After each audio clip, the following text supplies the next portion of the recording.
आपको जन सुराज पर भरोसा करना चाहिए या नहीं। मान लीजिए कि आपको चीनी का रोग है, चीनी का रोग एक बार हो गया, आप डॉक्टर के पास जाइएगा दवा लेने, तो डॉक्टर साहब बताएंगे कि भैया ये चीनी का रोग का इलाज नहीं है, सुबह शाम गोली खाइए, थोड़ा संयम से रहिए, कम खाना खाइए, योगा कीजिए, सुबह में उठ के टहलिए तो चीनी कंट्रोल में रहेगा।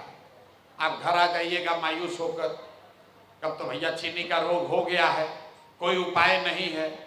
फिर अचानक से कोई मित्र आकर बताया कि दिल्ली में एक नए डॉक्टर आए हैं, वो बता रहे हैं, उनके लोग बता रहा है उनके पास चीनी के रोग का इलाज है।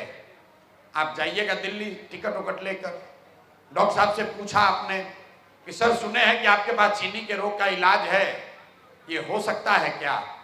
डॉक्टर ने आपको बताया हाँ हो तो सकता है, एक नई दवा आई है, इसको खाने से चीनी का रोग ठीक हो जाएगा, लेकिन गारंटी नहीं है। 50% संभावना है, ठीक हो भी सकता है, ठीक नहीं भी हो सकता है। आप अगर बहुत जागरूक हैं तो आप क्या सवाल कीजिएगा कि सर 50% संभावना है, कोई नुकसान तो नहीं ना है, दवा खाने से कोई नुकसान हो सकता है? डॉक्टर ने बताया ना, नुकसान नहीं है, इतना तो जांच परख लिया गया है, नुकसान नहीं है, लेकिन ठीक होने की संभावना 50% ही है। तो आप क्या कहिएगा कि ठीक है सर 50% संभावना है ना, दीजिए दवा, हम ट्राई कीजिए, शायद ठीक हो जाए। तो मेरे भाई, जन सुराज वही नई दवा है, वही नई दवा है।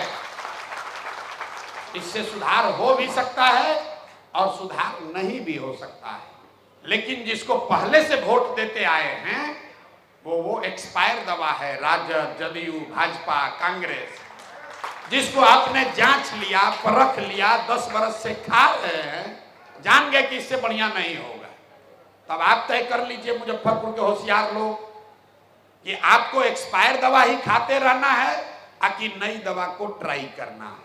नया दवा ट्राई करना है तो जनसुराज में जुड़िए, और नहीं तो जो पहले से चल रहा है जांचा परखा वही खाइए, संयम से रहिए, ट्रैफिक और जो व्यवस्था चल रही है उसी में जिंदा रहिए। ये क्यों जरूरी है, अब इसको साइंटिफिकली समझिए। इस देश में 5 ऐसे राज्य हैं जहां इस देश की 1/3 इकोनॉमी है। कौन कौन है? केरल, तमिलनाडु, आंध्र प्रदेश, तेलंगाना और कर्नाटक।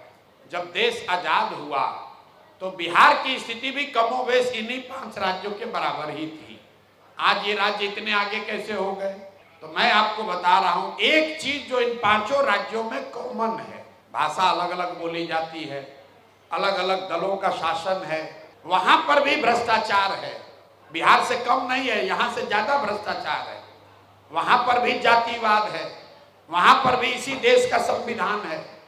लेकिन उन 5 राज्यों में एक बात ऐसी है जो यूनिक है, वो ये कि पिछला 78 साल में उन 5 राज्यों में कोई व्यक्ति, कोई दल 10 बरस से ज्यादा मुख्यमंत्री नहीं रहा है।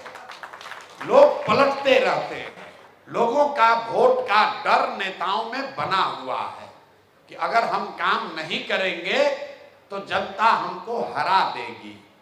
बिहार में नेताओं के मन से वो डर ही खत्म हो गया है, वो जान रहा है हम काम करें या न करें, जनता खुश हो नाराज हो, चुनाव आते आते रो के गा के गरिया के वोटवा उसी को देगा, वोट उसी को आप दीजिएगा।